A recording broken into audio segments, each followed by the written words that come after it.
Halo gengs, balik lagi di Raya Bercerita. Kali ini Raya Bercerita akan menceritakan sebuah cerita horor, Another of Horror Story yang berjudul Rumah Baru. Ya, jadi nanti ada sebuah keluarga yang pindah dari apartemen menuju ke rumah barunya yang dipilih di sebuah kampung, tapi semua nggak berjalan mulus. Ada sesuatu keanehan yang terjadi di rumah baru mereka. Penasaran gimana ceritanya? Yuk, don't go anywhere, and ini ceritanya. Kami adalah keluarga kecil yang bahagia. Aku, Rizal, seorang arsitek freelance yang bisa bekerja dari mana saja. Istriku Sinta, seorang guru TK yang lembut dan penuh kesabaran. Anak pertama kami, Andi, berusia 8 tahun, cerdas dan suka membaca buku horor meskipun kadang membuatnya takut tidur sendiri. Anak kedua kami, Mia, baru berusia 4 tahun, manis dan selalu mengikuti Andi kemanapun dia pergi. Setelah bertahun-tahun menyewa apartemen di tengah kota, akhirnya kami memutuskan untuk mencari rumah baru yang lebih tenang. Jauh dari hiruk-pikuk perkotaan, kami ingin suasana yang asri, dekat alam, dan aman bagi anak-anak. Setelah melihat beberapa rumah, kami menemukan satu yang terlihat sempurna. Rumah itu terletak di pinggiran desa kecil bernama Desa Gunung Wangi, sekitar 2 jam berkendara dari kota. Tidak banyak penduduk di sana dan udaranya sangat segar. Langit masih biru dan malam begitu gelap tanpa polusi cahaya. Rumah itu tampak seperti rumah impian, atap merah, dinding putih bersih, pagar kayu yang kokoh, taman rapi, dan pohon besar menjulang tinggi di halaman belakang. Kami tidak ragu lagi, rumah itu dibeli dengan harga yang cukup murah dan pemilik lama tampak senang. Akhirnya ada yang mau membelinya. Dia hanya tersenyum misterius ketika aku bertanya, apakah ada sesuatu yang perlu kami waspadai? Rumah itu butuh keluarga, katanya singkat sebelum menyerahkan kunci kepadaku. Aku tidak menghiraukannya. Lagi pula, orang tua seringkali suka berbicara aneh-aneh. Hari pertama di rumah itu benar-benar indah. Anak-anak berlarian di halaman. Sinta mulai merancang tata letak furnitur, dan aku mencoba menyesuaikan meja kerjaku di ruang baca di sudut rumah. Tapi malam harinya, segalanya berubah. Malam itu sangat sunyi, terlalu sunyi. Tidak ada suara jangkrik, burung, ataupun angin. Hanya derit pelan dari lantai kayu di atas. Sekitar pukul 2 pagi, aku terbangun karena mendengar langkah-langkah di lantai atas. Padahal kami semua tidur di ruang tamu. Karena belum sepenuhnya pindah, di lantai atas hanya ada kamar utama yang belum disentuh. Aku bangkit pelan, mencoba tidak membangunkan keluargaku. Dengan lampu senter di tangan, aku naik ke lantai atas. Tangga kayu berderit di bawah langkahku. Pintu kamar utama sedikit terbuka. Aku dorong perlahan. Di dalam jendela, tirainya berkibar-kibar. Aku memeriksa setiap sudut, tapi kosong. Tapi saat aku hendak turun, pandanganku tertuju pada cermin besar di sudut kamar. Di dalam cermin, bayangan seorang anak perempuan berdiri di belakangku. Kami menoleh cepat. Tidak ada siapa-siapa. Jantungku berdebar kencang. Aku langsung turun dan memutuskan tidak akan pernah masuk ke kamar itu lagi. Beberapa hari berlalu dan keanehan mulai terjadi. Pertama, benda-benda berpindah tempat.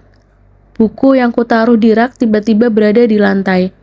Sendok di dapur hilang, lalu muncul di kamar mandi. Bahkan sekali waktu, jaket Sinta ditemukan di dalam freezer kulkas. Yang paling mengganggu adalah Mia. Ia mulai bicara tentang teman barunya, seorang gadis bernama Lintang yang tinggal di lantai atas. Menurut Mia, Lintang suka mengajaknya bermain petak umpet dan boneka. Aku mencoba mengabaikannya sebagai hayalan anak kecil, sampai suatu malam, aku menemukan Mia berdiri di depan pintu kamar atas. Meskipun pintu itu sudah dikunci, pintu itu terbuka dari dalam. Aku mulai penasaran, aku mencari informasi tentang rumah itu, tapi sulit. Penduduk desa enggan membicarakannya. Akhirnya, aku bertemu dengan seorang nenek tua yang tinggal di ujung desa. Dulu, di rumah itu tinggal seorang ibu dan 2 anak perempuan, katanya sambil menatap api unggun di depannya. Tapi suatu malam, ibu itu gila. Ia membunuh kedua anaknya, lalu bunuh diri di kamar atas. Konon, arwah mereka masih di sana, terutama Lintang. Katanya, ia suka mengajak anak-anak bermain. Aku tercekat. Malam itu hujan deras turun. Aku terbangun karena teriakan Mia.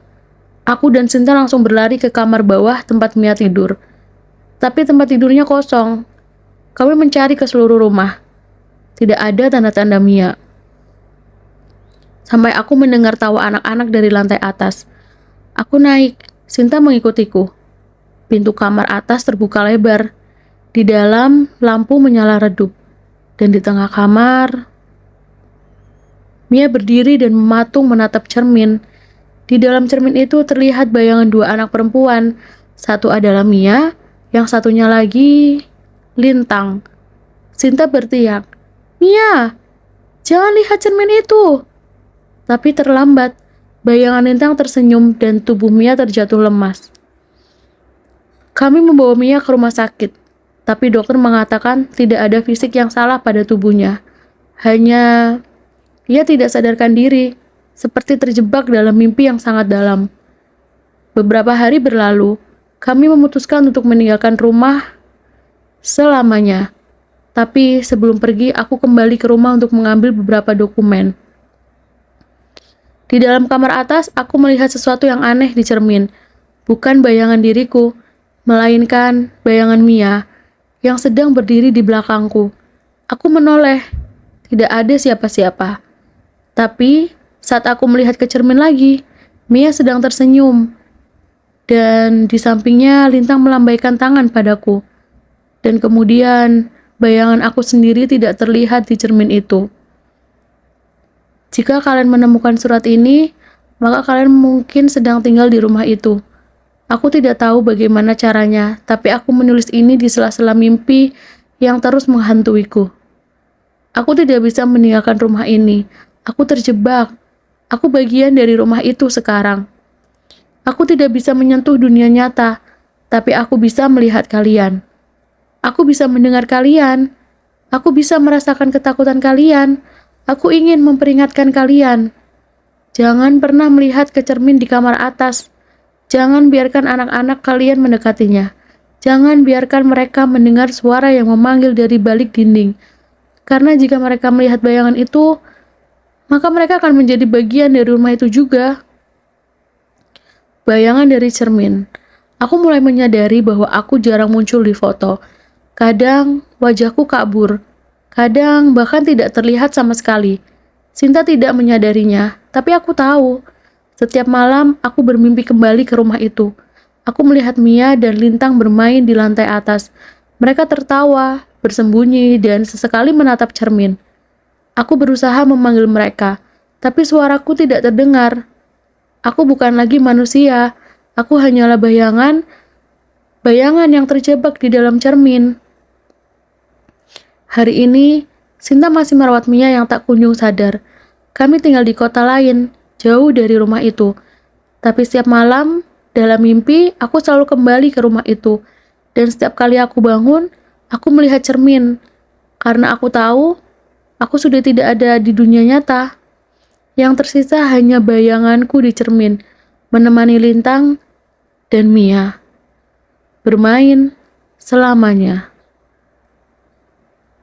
Pesan untuk kalian, jika kamu membaca ini, lihatlah ke cermin di belakangmu. Apakah bayanganmu masih ada? Kalau iya, jangan lengah. Karena suatu hari, bayangan itu mungkin menghilang. Dan kau akan menjadi bagian dari rumah baru. Oke gengs, gitu dulu cerita dari Raya Bercerita. Semoga kalian gak pernah bosan sama ceritanya. Kalau kalian ada cerita dan pengen diceritakan melalui Raya Bercerita, boleh banget ya kalian cerita di kolom komen ataupun kirim email ke Raya Bercerita. Terima kasih dan sampai jumpa di cerita selanjutnya. Bye, gengs.